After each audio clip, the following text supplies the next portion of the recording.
Masih bersama kami pemirsa di Apa Kabar Indonesia Siang, kami hadirkan kabar selanjutnya untuk Anda. Pemirsa, usai ditetapkan sebagai tersangka, Jonathan Frizzy ini masih belum dipanggil ataupun ditahan oleh pihak kepolisian. Bagaimana informasinya berikut kami hadirkan untuk Anda.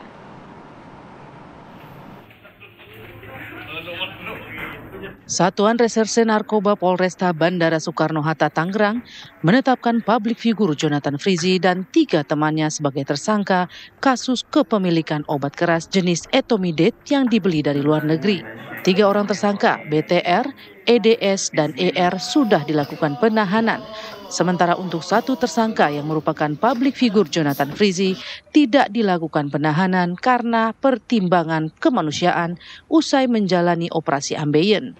Namun pria yang akrab disapa Ijong ini diharuskan wajib lapor seminggu 2 kali ke Polresta Bandara Soekarno-Hatta. Seperti diketahui, Satuan Reserse Narkoba Polresta Bandara Soekarno-Hatta berhasil membongkar jaringan peredaran obat keras jenis Etomidate yang dibawa penumpang dari luar negeri sebanyak 50 cartridge. 4 orang telah ditetapkan sebagai tersangka. Dalam kasus obat keras jenis Etomidate, tersangka Jonathan Frizzy terungkap motif membeli dan mengedarkan karena motif ekonomi. Kini para pelaku dijerat Undang-Undang Kesehatan Nomor 17 Tahun 2023 tentang Kesehatan junto pasal 55 KUHP pidana dengan ancaman hukuman 12 tahun penjara dan denda maksimal 5 miliar rupiah. Dari Tangerang, Banten, Rusdi Muslim, TV One mengabarkan. Dan pemirsa, untuk mendalami kasus peredaran obat keras yang salah satu pelakunya merupakan artis Jonathan Frizzy, kami sudah terhubung dengan Kasat Narkoba Polresta Bandara Soekarno-Hatta, AKP Michael Karisma Tandayu melalui sambungan Zoom. Selamat siang, Pak. Selamat siang, Mbak. Oke. Dan pemirsa, di studio kami Apa Kabar Indonesia Siang, kami juga sudah menghadirkan narasumber kami, ada Mbak Hanifah Hasna, kriminolog. Selamat siang, Mbak Hanifah. Selamat siang. Oke, pemirsa, kami akan ajak Anda dulu untuk berbincang dengan Mbak Hanifah, kriminolog. Mbak Hanifah, apa sih yang menjadi indikator ataupun dorongan secara psikologis dan juga motif sosial bagi seorang public figure ini bisa melakukan tindakan yang demikian ini, Mbak Hanifah? Baik. Jadi motifnya sih banyak ya, tapi yang pertama itu karena gaya hidup hedonisme. Ya. Karena gaya hidup hedon itu membentuk mereka untuk gitu ya. Yang pertama punya tuntutan-tuntutan tertentu terkait dengan penampilan dan lain-lain. Nah, dari situ juga karena dia hedon, dia membutuhkan banyak modal gitu ya. Nah, itu juga bisa berlanjut kepada kepemilikan dan perdagangannya. Itu kalau kita lihat dari situ. Yang kedua, lingkungan yang permisif gitu. Jadi mereka kan berkumpul dengan teman-temannya yang menganggap bahwa ini adalah sesuatu yang biasa gitu ya. Nah, ketika lingkungan permisif, pasti dia juga akan menggunakan dan dia merasa bahwa semua juga memakai dan aku juga tidak akan. Ini hal yang biasa ya, saja, begitu. normal saja. Nah, yang ketiga, pengendalian dirinya yang kurang gitu. Karena ada juga orang-orang di kalangan aja yang tidak menggunakan itu karena pengendalian dirinya bagus. Tapi ketika mereka harus menyamakan dengan kehidupan sosialnya, mereka juga akan melakukan hal itu. Selanjutnya, artis ini bisa digunakan oleh para pengusaha itu sebagai pancingan untuk memudahkan mengedarkan gitu. Jadi karena kan kemudahan akses itu gitu ya. Nah, kondisi-kondisi inilah yang membuat artis menjadi semakin mudah menjadi pelaku tadi itu. Di samping kebutuhan yang sangat besar, kesuksesan dari kecil yang membuat mereka menjadi hidup enak, kemudian ketika gede, ketika dewasa mungkin ada penurunan secara karir dan bisnis ini menjadi bisnis yang sangat-sangat menguntungkan untuk mereka. Ini ditahan dulu ya, kita juga akan melihat bagaimana update perkembangan terkini. Kita sudah terhubung juga pemirsa dengan AKP Michael Karisma. Pak Michael, ini mungkin bisa dijelaskan perkembangan dari kasus Jonathan Frizzy ini seperti apa? Baik, Mbak, dapat kami menjelaskan bahwa untuk kronologinya mungkin pada hari Minggu kemarin, yaitu tanggal 4 Mei, kami melakukan penangkapan terhadap saudara JF di sebuah rumah di daerah Bintaro. Lalu ketika kami datang ke sana, memang saudara JF dalam kondisi setelah pasca operasi. Dan di sana kami menanyakan kepada pihak JF dan kepada pihak lawyer-lawyernya, apakah saudara JF mampu dan bersedia untuk dimintakan keterangan di Polres. Lalu dari jawaban dari saudara JF dan pihak lawyernya itu menyatakan bahwa mereka bersedia dan mampu untuk melakukan pemeriksaan. Lalu dilakukan pemeriksaan sampai hari Senin tanggal 5 itu sampai malam hari. Dan setelah pemeriksaan selesai, dari tim PH-nya dari saudara JF itu mengajukan untuk tidak dilakukan penahanan. Untuk sebagai pertimbangan yaitu adalah ada rujukan dari dokter yang menangani operasi dari saudara JF, lalu juga ada rekomendasi dari Rumah Sakit Polri, lalu juga dengan mempertimbangkan aspek bahwa saudara JF tidak akan melarikan diri, tidak akan menghilangkan barang bukti, dan tidak akan mengulangi kejahatan yang lainnya. Lalu dengan pertimbangan-pertimbangan tersebut dan juga melihat memang secara langsung kondisi saudara JF memang tidak memungkinkan untuk kami tahan, jadi kami melakukan gelar dan kami menetapkan bahwa saudara JF tetap prosesnya masih berlanjut yaitu sebagai tersangka dalam case ini. Akan tetapi untuk prosesnya itu tidak ditahan dalam case ini. Dan juga saudara JF diwajibkan untuk wajib lapor seminggu 2 kali. Dan wajib lapor yang pertama ini baru saja dilakukan siang ini, sudah selesai. Dan kami lihat memang saudara JF kooperatif dalam menjalani pemeriksaan ini. Oke, Pak Michael, sejauh ini belum ditahan berdasarkan hasil rujukan dari kesehatan gitu. Seberapa lama Pak Michael dia tidak akan ditahan ataupun dipanggil oleh pihak kepolisian? Tentunya apabila memang kondisi sudah membaik, pasti kita akan lakukan kita akan melihat dulu kondisi kesehatannya, dan apabila memungkinkan mungkin kita akan lakukan penahanan. Oke, baik. Pak Michael, saudara JF ini apakah dalam pemanggilan yang sudah dilakukan ini tetap untuk konsisten, Pak? Dalam hal pernyataannya atau gimana, Mbak? Oke, siap. Pak Michael, ini untuk peranan dari Jonathan Frizzy ini seperti apa, Pak Michael? Oh ya, dalam case ini kita menetapkan 4 tersangka, salah satunya yaitu saudara JF. Untuk peran dari saudara JF itu adalah yang pertama, dia adalah orang yang berkomunikasi dengan saudara EDS. Jadi mereka berdua lah yang menjadi inisiator sehingga vape yang berisikan obat keras ini dapat masuk dari Malaysia ke Indonesia. Lalu yang kedua, saudara JF juga yang menyediakan kurir untuk menjemput vape yang berisi obat keras ini. Lalu yang ketiga, dia juga yang mempersiapkan dari awal, lalu dia juga yang mengontrol setiap update dari perjalanan dari vape ini, dan juga yang terakhir dia juga memfasilitasi untuk mempermudah untuk dalam penjemputan vape ketika sudah sampai di Indonesia. Lalu juga dia sesuai dengan kesepakatan dengan tersangka lainnya, saudara JF juga memiliki kepemilikan sebagian dari vape yang berisikan obat keras ini yang apabila ini sudah sampai di Indonesia. Oke, baik. Pak Michael, ini informasinya jika zat etomidate sungguh sangat berbahaya. Untuk status hukumnya sendiri di Indonesia saat ini bagaimana, Pak? Untuk zat etomidate ini merupakan termasuk dalam hubungan obat keras. Jadi dia termasuk dalam, mungkin mudahnya adalah obat bius ya, obat anestesi atau digunakan untuk sedasi, yaitu untuk mengurangi kesadaran ataupun mengurangi kecemasan seseorang. Akan tetapi untuk menurut merujuk dari keterangan dari BPOM itu bahwa di Indonesia zat etomidate ini tidak digunakan atau tidak beredar di Indonesia. Jadi di rumah sakit pada di Indonesia itu tidak ada zat etomidate digunakan. Tapi rumah sakit di Indonesia menggunakan zat lain untuk anestesi. Jadi zat etomidate ini itu seharusnya digunakan dengan cara disuntikan atau diinjeksi. Jadi dan juga dengan dosis tertentu. Jadi apabila memang digunakan dengan cara dihisap tanpa dosis yang memang sudah seharusnya ditentukan, tentu ini memiliki efek yang baik jangka pendek maupun jangka panjang yang berbahaya bagi tubuh.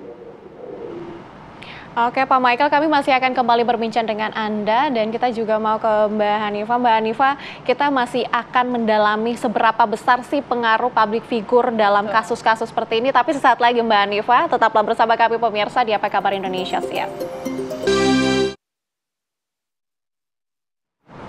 Masih bersama kami pemirsa di Apa Kabar Indonesia Siang, kami kembali ajak Anda untuk berbincang tentang kasus Jonathan Frizzy yang terlibat dalam peredaran obat keras. Mbak Hanifah, sebenarnya seberapa besar sih pengaruh public figure dalam kasus-kasus seperti ini?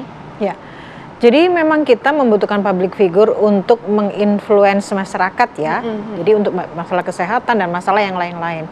Nah, ketika ada public figure ternyata melakukan hal-hal yang negatif, akhirnya si para masyarakat atau penggemarnya terutama menormalisasi kondisi ini.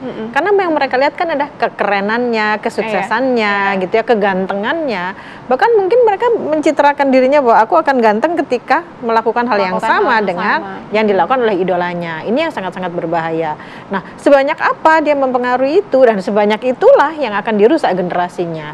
Nah, masalahnya adalah yang perlu kita tahu adalah apakah zat ini, si psikotropika ini itu terjangkau oleh masyarakat luas gitu.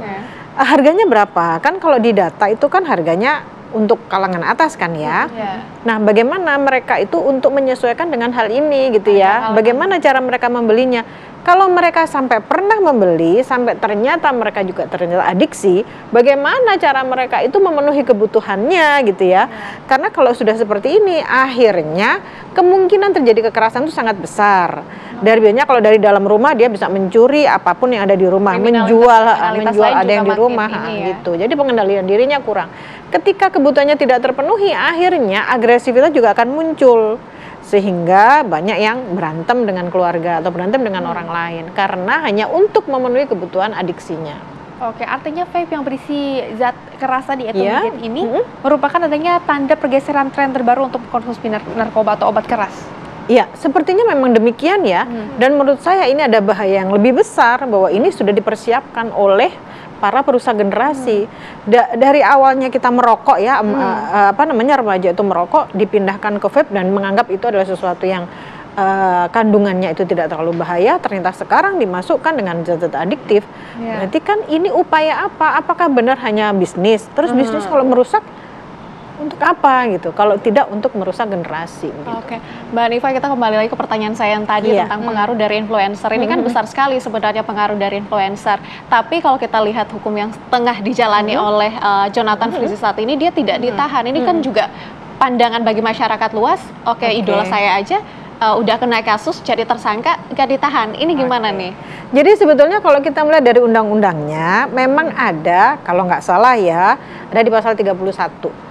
Itu ketika seorang tersangka dia menderita sakit dan ada rekam medis atau bukti-bukti medis yang bisa diserahkan kepada kepolisian, itu ada kompensasi tersendiri, walaupun harus perlu kontrol lagi gitu ya. Artinya seperti yang disampaikan oleh Bapak Polisi tadi itu memang lagi sakit gitu ya, dan mungkin rutan atau pihak kepolisian atau pihak penegak hukum tidak menyediakan tempat-tempat untuk menampung orang sakit gitu ya.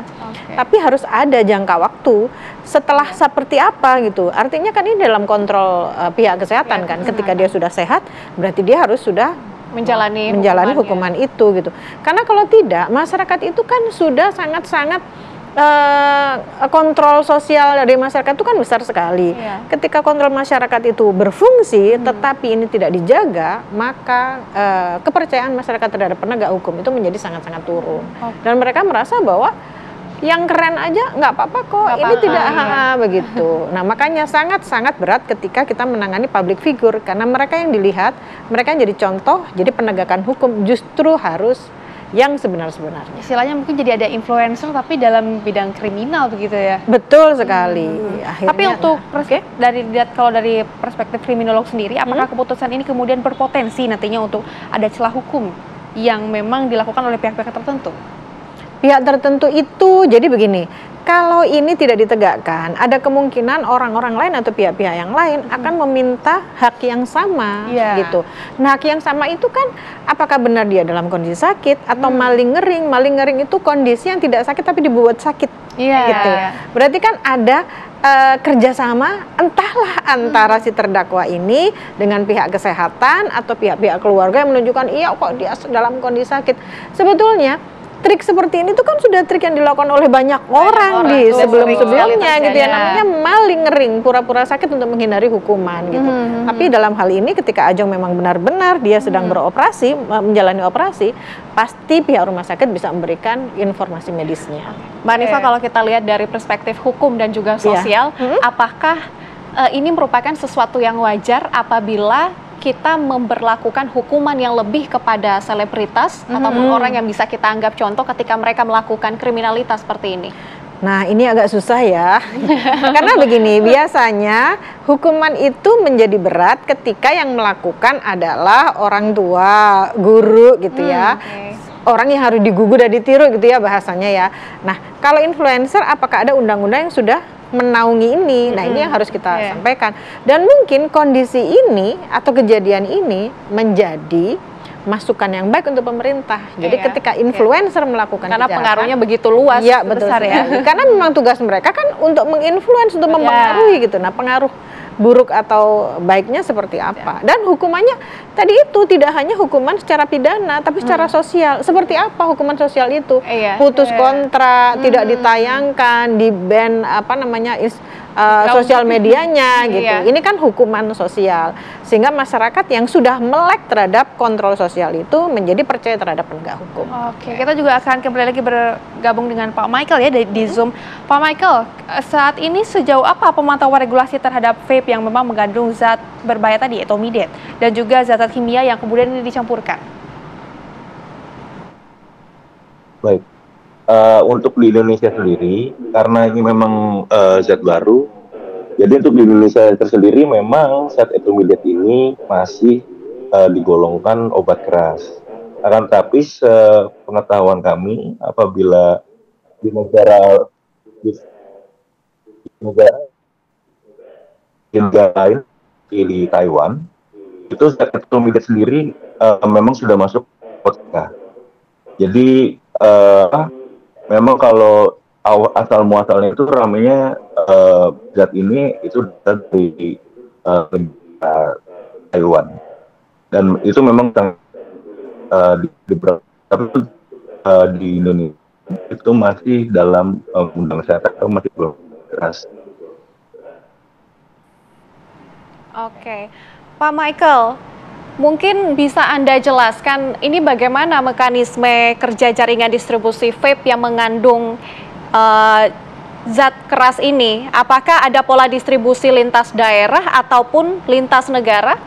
Dari penemuan Anda seperti apa? Jadi untuk pembawaan penyelundupan vape itu dapat berupa dua macam, yaitu vape-nya sendiri yang sudah berisi liquid, dan yang kedua itu liquidnya saja, dan nanti mungkin akan dimasukkan ke vape-nya baru di Indonesia. Lalu untuk modus-modusnya tentu biasanya orang itu membawa vape tidak dalam jumlah yang banyak agar tidak mencolok, dan juga yang pasti ditamarkan seperti layaknya vape-vape pada umumnya. Atau jika dia mengirimkan atau membawa liquidnya, itu biasanya ditamarkan di dalam bungkus-bungkus yang berisi cairan seperti sabun, alat kosmetik, dan lain sebagainya. Oke, baik Pak Michael, terima kasih sudah bergabung bersama dengan kami di Apa Kabar Indonesia Siang, dan juga Mbak Hanifa Hasna, ya betul Mbak Hanifa. Terima kasih banyak sudah bergabung bersama dengan kami. Dan juga semoga kasus ini juga diberikan titik terang ya.